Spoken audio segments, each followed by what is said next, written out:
able to see them. Candles.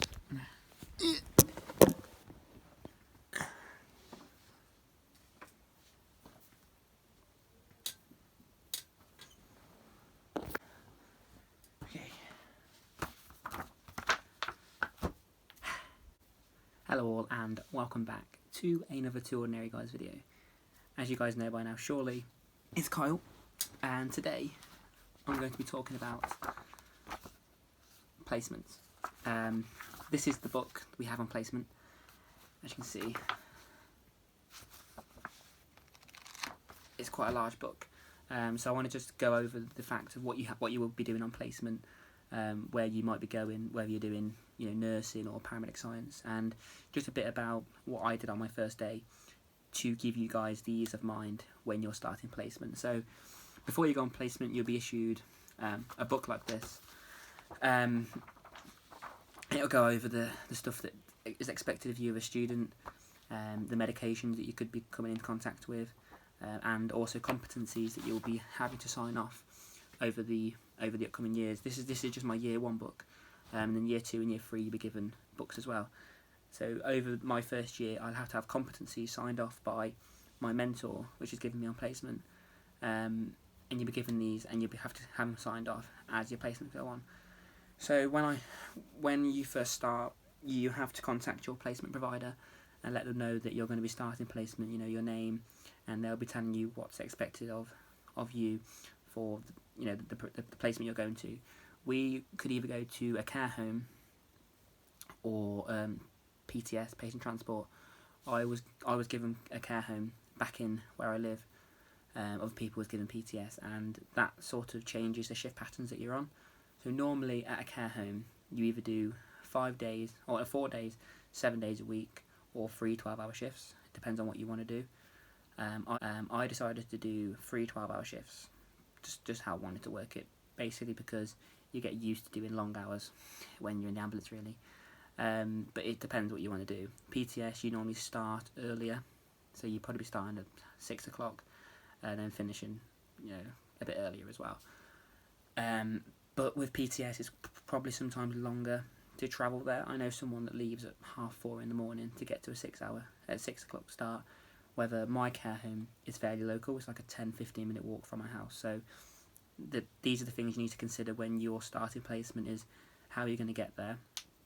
For one, is it, do you drive? If you don't drive, how are you going to get there? Because sometimes at 6 o'clock you can't use public transport, so you need to know how you're going to get there, whether it's booking a hotel near your placement provider.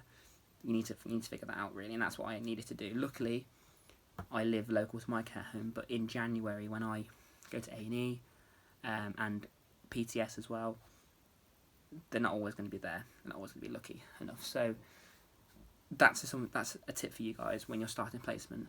So what was expected of me was basically I went in on the day. It was only 9 till 4, so she basically told me to come in and explain to me what I'm going to be doing on placement and what's expected of me. She asked me if I wanted to do personal care or not. You have a choice on placement to either get stuck in and do personal care, or if you want to just step aside and just learn on. This is at a care home, bear in mind. So I decided to take part in personal care strictly because I've worked at a care home for 3 years, and I feel as though you'll learn more at doing personal care. The tutor, bearing in mind, did say you are not there to do personal care, so yeah. So I did that, and she came in. It was about 9 o'clock. Took me around the building, explained to me, there, because my care home is quite different to other care homes, because my care home is basically like a rehabilitation ward. So when they're on the ward in the hospital, they'll come to this ward, and they might not be able to do everything for themselves, but they're fairly independent in themselves. They don't suffer with dementia or stuff, in other care homes. They just can't weight bear on their leg. They maybe have fractured their leg and they need some support, but they can't go home because they don't have the support in place. So they're waiting on some support mechanisms getting put in place there, which is quite good because I've never sort of worked in that setting before, so it's quite interesting to see the different ways that people work in different care homes, different settings. It's really interesting. So before I started, I decided to do a little bit of research into my placement, and understanding how many beds it is, the reviews, and different stuff like that. And as you are working there, I'll show you an example. So, 2 seconds. So the first competency would be demonstrate professional accountability for paramedic science in accordance with the HCPC standards of conduct, performance, and ethics.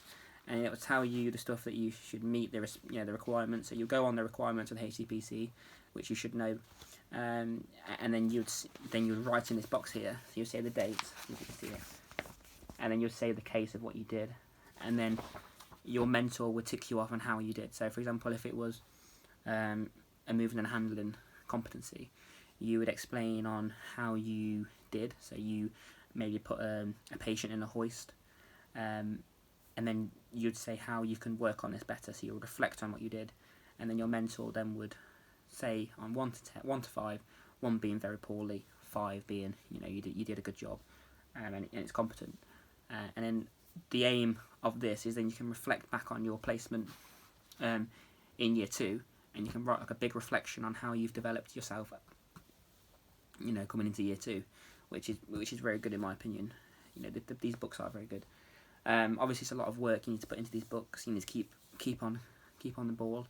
Keep reflecting on what you do. Reflection is very important, especially in this degree. I know nursing in general as well. So my very first day was very good. It was 8 o'clock in the morning to 8 o'clock at night. We had to be there at 7:45 in the morning for handover. We arrived, and there's like a little nursing station. There's a nurse, and then there's 3 carers. I was the 4th carer, and the nurse takes you around. You do like a walk around the home, and they give you a handover on how they've been through the night, if there's any concerns with the patient, or if there's something that the nurse and you guys need to know. If they've not passed any urine through the night, they will tell you in handover. So they give you like a proper detailed handover in these 15 minutes time. And then what you do on my first day, I helped get people up. So I was put with a more experienced carer at the time, put with them, followed them around, and was going into people, asking them what they want for breakfast, waking them up, doing the needs that they require. If they're not independent as others, you're giving them a wash. Just be there and be a typical carer for them, which was good. I'm quite used to being that, working at a care home myself. It kind of was natural for me. But if some people haven't worked in care before, so it does take a lot to get used to, working and doing situations like this. So, if you are starting placement, you need to start getting into the mindset that you will be doing this. You're going to be working long hours. We're expected to do 30 hours a week for 5 weeks as a minimum. So it's 150 hours for the 5 weeks that we're on placement. But if you do extra, it does build up your portfolio. So when you move forward, I think you need to do 650 or 600 hours when you finish your first year. So you don't really want to be falling into the threshold of you're not got that many hours, so you're falling low on hours. So I would definitely put the hours in. They will make it worth it in a while, because you don't want to come back in mid-August having to do hours when everyone else is on holiday. I don't. So that's basically it really. You start placement, you have to fill out this book with your competencies, get it signed off by your mentor. You do 30 hours a week on placement. Depending on university, this is at the University of Worcester. Your university might be different, so check on how many hours is expected of you. I know PTS, they are different. You are scheduled shifts, so you could be working 37 hours, you could be, different hours. At a care home, I was lucky enough I could pick my shifts. So I'm doing Monday, Tuesday and Thursday, and next week I'll be doing Tuesday, Saturday, Sunday, because they like you to work weekends as well, just so you can experience the weekends, which is good. Next week I would be I'm following around the nurse, so the first week I'll be following around the carers, getting used to what the carers do for the residents there, mingling with and building these relationships with different residents, And the next week I will be going around with the nurses, so watching them maybe do injections, insulins, and taking blood pressures, because at the moment in university we're learning how to take a manual blood pressure, so this would be a very good opportunity for me to take a manual blood pressure while I'm practice and being observed by a nurse. So that's going to be a massive thing for me, because I need to build on that skill, so I can write this in my book when it comes to it. So yeah, if you have any questions on placement, about placement, if you're nervous about starting placement, don't be. Ask your mentor on different things that you're concerned about.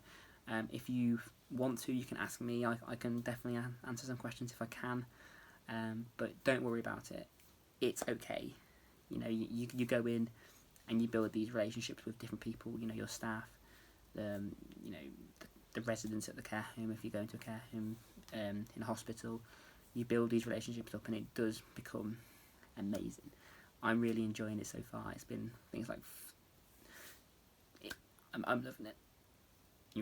It's nice to be in there, getting hands on, and I'm very proud to say I'm a student paramedic, as you guys know. So yeah, thank you guys for watching this video, and thank you for following my journey so far to the ambulance service. And I will catch you guys in the next video.